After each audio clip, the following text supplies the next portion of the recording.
Hi, welcome back guys. In this video, I'm going to teach you how you can create a new spreadsheet file in Google Spreadsheet in your mobile device.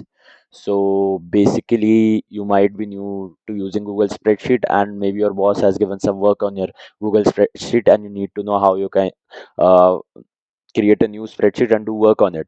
So I'm going to tell you about that in this video, and you can also check the video descriptions for further instructions. So let's jump right into the video. So what you need to do is you need to open up your Google Sheets app, which is right here.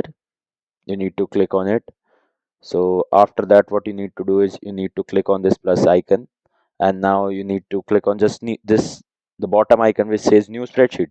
Just click on it and see what you've got. You got a spreadsheet where you can work on it. So I'll just type anything here, random.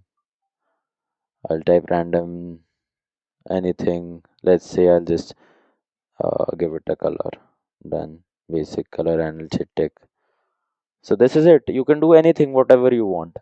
So this is the easiest method that I know how to create a new spreadsheet in your Google spreadsheet.